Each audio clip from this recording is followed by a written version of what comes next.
আশ্রম যেন বলাৎকারের কেন্দ্রভূমি। ইসকনের মন্দিরে থাকা ছোট ছোট শিশুদেরকে ধর্ষণ ও বলাৎকারের ভয়াবহ অভিযোগ উঠেছে চিন্ময় কৃষ্ণের বিরুদ্ধে, যিনি গত কয়েকদিন ধরে উগ্রবাদী বক্তব্য দিয়ে সাম্প্রদায়িক দাঙ্গা লাগানোর পায়তারা করছেন। দেশের বিভিন্ন জায়গায় উস্কানিমূলক বক্তব্য দিয়ে এই ব্যক্তি যখন হিন্দুদের কাছে হিরো হওয়ার চেষ্টা করছেন, ঠিক সেই মুহূর্তেই তার থলের বিড়াল বেরিয়ে এসেছে।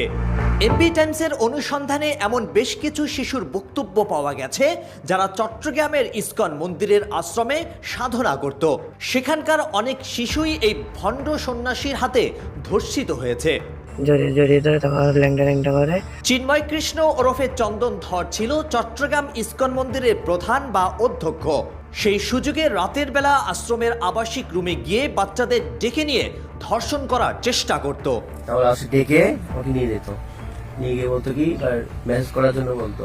ইতোমধ্যে নানা ধরনের অপরাধ প্রমাণিত হওয়ায় চিন্ময় কৃষ্ণকে ইসকনের দায়িত্ব থেকে বহিষ্কার করা হয়েছে। সম্প্রতি এই মর্মে ঢাকার ইসকন হেডকোয়ার্টার থেকে জারিকৃত একাধিক পত্র এমপি টাইমসের হাতে এসেছে। কিন্তু এভাবে প্রকাশ্যে বহিষ্কারের পরেও এবং শিশু ধর্ষণের ভয়াবহ অপরাধের তথ্য সামনে আসার পরেও কেন সাধারণ হিন্দুরা এই ব্যক্তিকে মাথায় তুলে নাচছে সেটা বোধগম্য নয়। কয়েকদিন আগে চট্টগ্রামে হিন্দুদের এক সমাবেশে চরম উস্কানিমূলক বক্তব্য দিয়ে দেশব্যাপী সমালোচিত হয়েছেন চিন্ময় কৃষ্ণ নামের বহিষ্কৃত এই সন্ন্যাসী।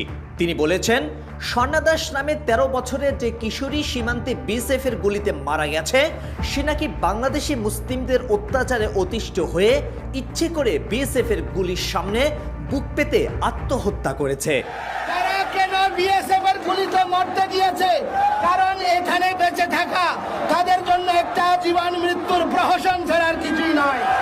যেখানে বিএসএফ এর গুলিতে স্বজাতীয় হিন্দু নিহত হওয়ার ঘটনায় তীব্র প্রতিবাদ করার কথা, সেখানে এই হিন্দু নেতা ঘটনার অপব্যাখ্যা করে ভারতের পক্ষে সাফাই গাইছেন।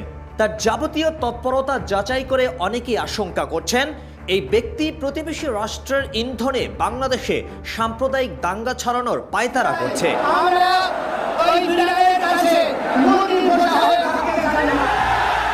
ধর্ম উপদেষ্টা বলেছিলেন, প্রয়োজনে মাদ্রাসার ছেলেরা মন্দির পাহারা দেবে, অথচ সে এটাকে শেয়ালের কাছে মুরগি বর্গা দেওয়ার সাথে তুলনা করেছে।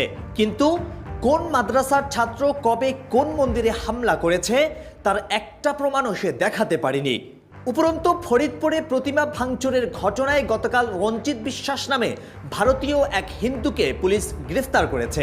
অর্থাৎ ভারত থেকে হিন্দু এনে মন্দির ভেঙে সেটার দায় চাপানো হচ্ছে মুসলিমদের ওপর।